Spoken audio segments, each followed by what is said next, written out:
the KHQA Student Athlete of the Week, sponsored by Blessing Health System. Yeah, I was really proud with how our team played last night. Everyone put a lot of effort, and we had a lot of new girls step up last night that played really well, and I just think as a team, we had a lot of good fluid the way we played, which is hard to do in your first game of the season. It was 4 goals of her own making to open the season for Bri Lannerd on Tuesday, and 10 total for her Blue Devils in a blowout victory over Rock Island, the leaping off point for an ambitious spring for this program. I mean, we always want to make it to state if we can, and then definitely win the Western Big Six, because last year we had that unfortunate loss against Geneseo, so this year we're just trying to bounce back and definitely achieve both of those. I just think we have a lot of camaraderie. We do a lot of team dinners and outside of practice, and we're all friends there, which really helps on the field. I think chemistry will be great this year because we have 6 or 7 seniors, maybe even more, that are a bunch of just great leaders who all want to help each other out, which is really awesome. Lofty expectations are nothing new to Bri Lannerd, whose approach to chasing excellence never changes, whether she's the front and center leading scorer and team leader on the pitch. I mean, you do a little bit, and I think naturally it just comes with any of us varsity starters, people looking up to us.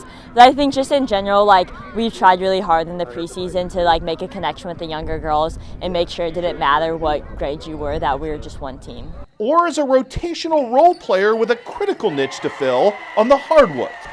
What I loved about basketball is obviously I was a little bit more of a defensive player, which was nice to just kind of go in there and give it my all. In soccer, there's a little bit more of a technical aspect I'm better at, but I just loved the in there and grinding while you play. And soccer, there's a little bit more of an intelligence aspect there, but both sports are pretty fun.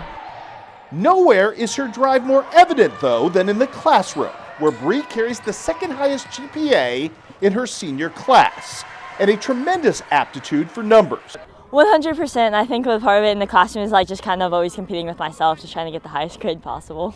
For general, just in the STEM fields, I've kind of always enjoyed it, so it's motivated me a little bit more. I would say I'm definitely the person who studies a lot, which definitely helps on tests and stuff, but I also enjoy what I'm learning, so that makes it easier. Kind of just always, I love puzzles, right? So I always love figuring out why stuff is the way it is, and that just kind of motivates me. So much so that Bri was in consideration for enrollment in one of the nation's most prestigious institutions, MIT. Her next evolution, however, will take her south to chase an ambitious and conscientiously chosen vocation. So right now, I'm basically committed to Tennessee. So I'm almost positively going there for college, and then nuclear engineering. So for me, I've kind of looked at what I wanted to do with my life and what kind of difference I want to make in the world. And I think a big thing is kind of our energy crisis and stuff. And I think nuclear engineering is our future solution. And to that vocational end, Bri Lannerd will carry with her the best of her hometown and her high school experiences. I mean, it's meant the world to me. I grew up wanting to be a Blue Devil. My older sister was a Blue Devil, so I've always loved being a part of the community and the way everyone is just so connected, and no matter who I see in the street and stuff, they're always coming up to me and saying hi, and it's just so great to be a part of such a close-knit community.